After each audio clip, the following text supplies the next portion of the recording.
हिंदुस्तान में मुसलमानों का किरदार एक पूरी दास्तान बहुत पुराने जमाने में, जब हिंदुस्तान में मंदिरों की घंटियां बज रही थीं और नदियों के किनारे ऋषिमुनि साधना कर रहे थे। उसी समय दूर अरब और फारस से कुछ मुसलमान व्यापारी हिंदुस्तान आए। ये लोग मलाबार, केरल के तट पर मसालों का व्यापार करते थे। धीरे धीरे वे यहीं बस गए और इस मिट्टी का हिस्सा बन गए। 8वीं सदी में मोहम्मद बिन कासिम ने सिंध में कदम रखा। यह हिंदुस्तान में मुसलमानों की हुकूमत की पहली नींव थी। लेकिन असली बदलाव तब आया जब 1206 में कुतुबुद्दीन ऐबक ने दिल्ली सल्तनत बनाई। दिल्ली सल्तनत ने लगभग 300 साल राज किया। इस दौरान इल्तुतमिश, बलबन और अलाउद्दीन खिलजी जैसे सुल्तानों ने राज्य मजबूत किया। अलाउद्दीन ने बाजार नियंत्रित किए ताकि आम लोग सस्ता सामान खरीद सकें।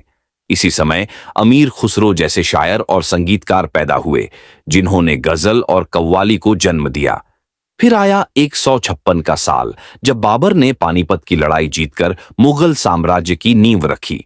बाबर के बाद हुमायूं, फिर अकबर आए। अकबर महान ने सुलह-ए-कुल यानी सब धर्मों का आदर करने की नीति अपनाई। उसके दरबार में हिंदू और मुसलमान दोनों मंत्री और सेनापति थे। उसके बाद शाहजहां आया, जिसने ताजमहल बनवाया, मोहब्बत की सबसे बड़ी निशानी। औरंगजेब के समय साम्राज्य बहुत बड़ा हुआ, लेकिन लड़ाइयां भी बढ़ीं। मुगल काल में उर्दू भाषा जन्मी, जिसमें हिंदी और फारसी की मिठास थी। चित्रकला, शिल्पकला और संगीत ने नई ऊंचाई पाई। सूफी संतों ख्वाजा मोइनुद्दीन चिश्ती, निजामुद्दीन औलिया, बुल्ले शाह ने लोगों को मोहब्बत और इंसानियत का पैगाम दिया। उनकी दरगाहों पर आज भी हिंदू और मुसलमान साथ जाते हैं। लेकिन 17वीं सदी से अंग्रेज हिंदुस्तान में आ गए। वे पहले व्यापारी थे, फिर हुकूमत करने लगे। 1858 की गदर में मुसलमान और हिंदू कंधे से कंधा मिलाकर लड़े। बहादुर शाह जफर आखिरी मुगल सम्राट थे, जिन्हें अंग्रेजों ने कैद कर रंगून भेज दिया। रानी लक्ष्मीबाई, मंगल पांडे, तात्या टोपे के साथ साथ मुसलमान भी खड़े थे। टिप्पू सुल्तान अंग्रेजों से लड़ते हुए शहीद हुए।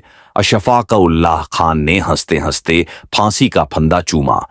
20वीं सदी में मौलाना अबुल कलाम आजाद ने गांधी जी के साथ मिलकर आजादी की लड़ाई लड़ी। खिलाफत आंदोलन ने हिंदू मुस्लिम एकता को और मजबूत किया। आखिरकार 15 अगस्त 1947 को भारत आजाद हुआ।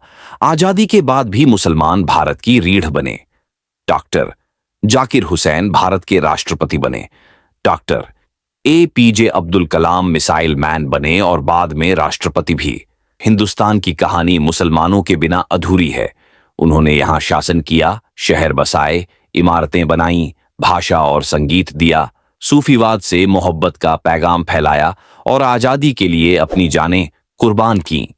वीडियो अच्छी लगी हो तो सब्सक्राइब कर देना।